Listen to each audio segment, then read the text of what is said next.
I grew up in a family, a typical suburban family right here in Havertown, actually right down the street where my mom still lives. And no God, no, the word Jesus didn't exist, God didn't exist, nothing. There was just no religion, no spirituality, very dry to dryness. You know, my father worked for Boeing, made decent money. My mom's a school teacher, was a school teacher. Two older brothers and an older sister. I'm the youngest of four. And so my parents split at 7. My father was an alcoholic, and my mother was straight and narrow. So when her mother passed away, she took over her home where she currently resides here, right 3 blocks away, and we all moved there, except for my one brother. But so I went here to Haverford Township School District, volunteered as a firefighter, had an after-school job at a catering company, and that took up all my weekends and a lot of my afternoons. So my social life was very deprived. So it was basically schoolwork to firehouse. That was it. And then I got my wisdom teeth pulled at I think it was 17. So I was prescribed Percocet for the pain for that. And my brother, my oldest brother, he was involved with drugs at the time, and he asked me to give him some. And I had no clue what Percocet did, no clue about drugs or anything. And I think I must have given him some, and he told me to try a couple of, and more than just one is prescribed. And I did, and I loved the feeling. So it wasn't long after that, at 17 years old, where I was in West Philadelphia, about 12 minutes from here, 52nd and Lancaster, with a needle in my arm. Shooting heroin, cocaine, doing burglaries, thefts, forgeries, anything to get money in and out of the county jail, in and out of countless rehabs. Countless. Moved to New Jersey, Cape May County, to a 3-quarter Oxford house, and stayed clean for a while down there. Then just one day I was sitting on the beach, got up, took the bus to Philadelphia, and back at it again. And so I basically depleted everything that I had, on this run. Like, I had no money, no job, left the Oxford house, nothing, just nowhere to go, nothing, just sleep on the street type thing. So I slept in a little abandoned medium in West Philadelphia, a little abandoned house, and right there, 52nd and Jefferson, which is now a Lowe's and a big industrial complex, shopping center. But so on that run, I ended up in North Philadelphia. So I was up in North Philadelphia. I found a place at Temple University called Speakerman Hall. And I figured speakers, musical instruments, I can take them and sell them at pawn shops. That was my thing. But I went in there and it wasn't. There was really no speakers. It was just a classroom teaching professor type, whatever you want to call it, student education center. But there was a gentleman in an office, about maybe 12 by 12 foot office, and I went in and I said, I want your money. And he said, I don't have any cash. And I looked at him, he had a nice watch on, a nice chain and stuff. I said, so I went out and I left the office and I picked up a 2x4. They were doing indoor construction. The 2x4 I later learned during court that had nails in it. And I did not know that. But I went back into the office and I demanded his money. He's like, okay, here. He threw 3 $20 bills on the ground, and I picked up the 320s, and I'm like, I'm just gonna kill him. That way he can't call the police or anything. So I swung after his head, hit him in the head 3 times. And on the 3rd swing, he grabbed the board and was able to get it from me, which is a great thing because I wouldn't be sitting here where I'm at today. So I ran, I made it out the building, maybe 1 block. And, Temple Police, Philadelphia Police, that probably had 10, 15 guns to my head in a matter of 3 minutes.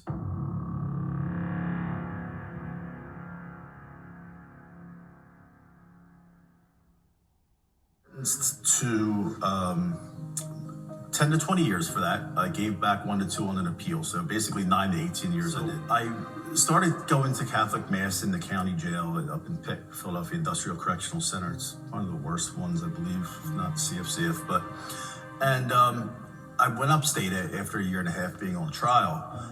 And once I got upstate, I started going to Mass again. I'm like, I kind of like this. Let me see what this is about. RCIA program. And was given a book, a little thin book, maybe 40, 50 pages. And it was so simple. It was like, this is a chalice, this is a tabernacle, this is a monstrance, which I never really learned. So I was very poorly catechized, like severely poorly catechized. And so, I became Catholic. I was received into the church Easter of 2003. a baptism, confirmation, and first communion, up in state prison in Mahanoy. So I became, entered the faith and just became bored with it after about 5 years into it. So I stopped going to mass. So I'm like, I don't know what I'm doing. I'm just getting in a line, following others, eating this little piece of bread at a host. So I'm like, this is it. I'm done with it. So, and I did. So I stopped going. So I did 11 years and 8 days total. So that was through Pennsylvania, and I had a probation violation out of New Jersey. So I was extradited to Jersey, did a little time there, and I went home 11 years, 8 days. And when I went home, I came here to Havertown, back to my mom's house. I was 33.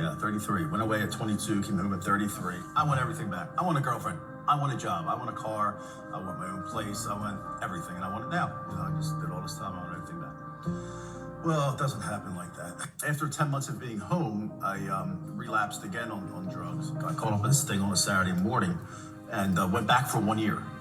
So I did 11 years, 8 days. I'm home 10 months, and here I am back in state prison on a parole violation. I'm like, come on, Rob. Like, this is so disappointing to my family, myself. I'm sick of my stomach.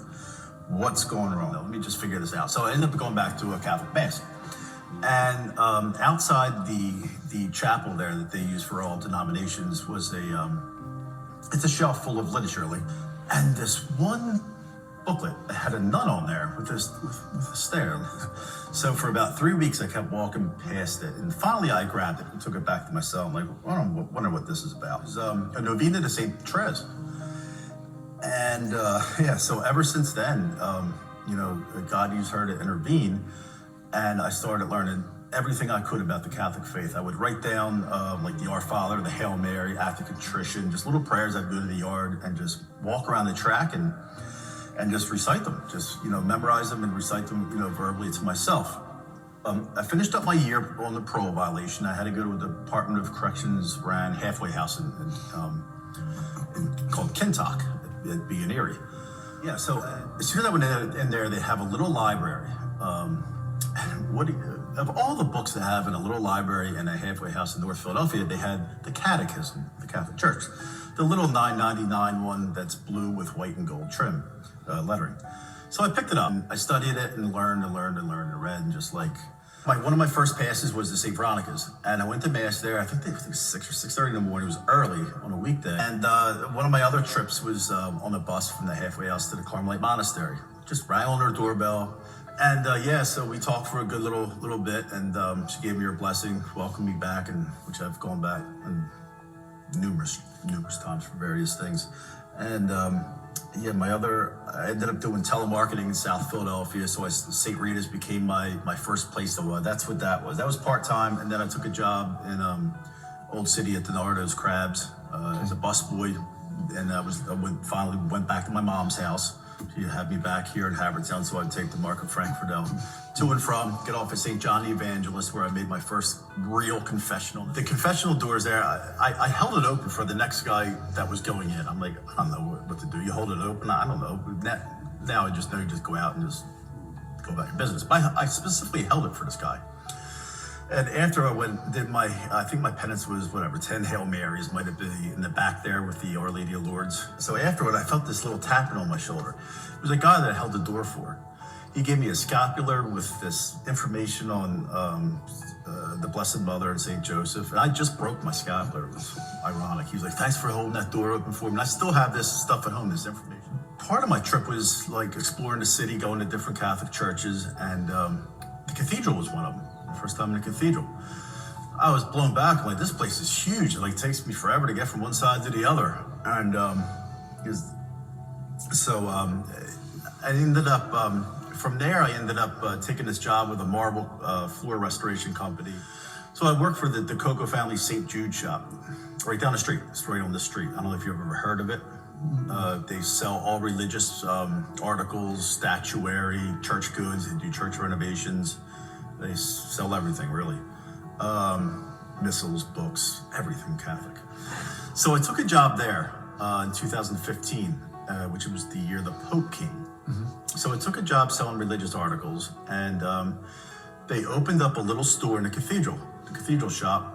It's to the right of the main altar there, the sanctuary to the right in the corner there. and they needed somebody to run it. And I was the perfect person. Single, no kids, I can do weekends. And that's what it was, a weekend thing and a Wednesday thing. So I took that, built that cathedral store up, and here I am, like looking in the cathedral a couple of years prior, like this place is huge. Next thing you know, I have keys to it. I'm like, this is just crazy. Like, how I'm being used like a total hardcore drug addict, sinner, homeless guy on the street. Here I am. Like, it's just amazing how he does these things, like in St. Therese and all that stuff. And so I worked there for the St. Jude shop for about 4.5 years with the cathedral. And so this job here popped open as sexton Monday through Friday, weekends off, decent pay, medical, the whole 9 yards. And so I took this job here, and I catechized myself just by going to mass, working at the St. Jude shop, being around priests, other people, selling religious articles, learning about the saints, selling the same monstrance that I had no clue what it was at St. Veronica's not long before. Here I am in charge of the maintenance here at Annunciation. Yeah, so that's my story. Right now I feel great. I mean, I'm like everyone. There's hard times. There's times you struggle. There's times you fall back, and just like Jesus, you fall and you have to get up. You have to keep getting up. Mm-hmm. Blessed Sacrament, receiving communion, probably about 6 days a week, sometimes 7, and frequent confession. The confession, it's just so powerful. I mean, at least twice a month.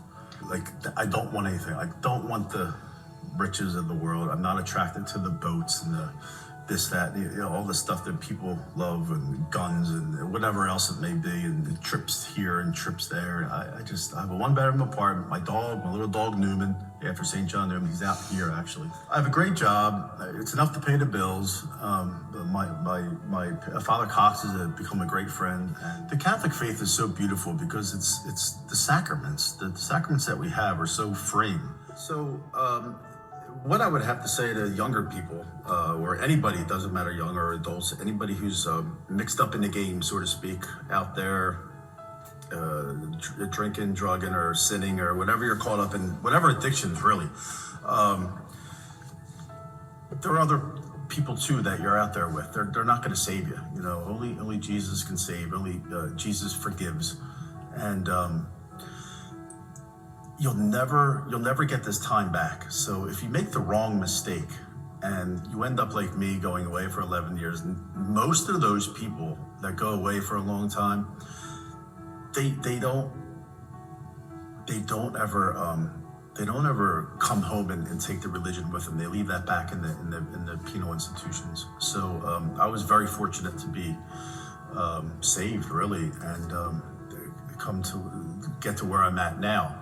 And it's not overnight. It's a process that takes a long time, and it's just not worth it. Like, you're gonna give up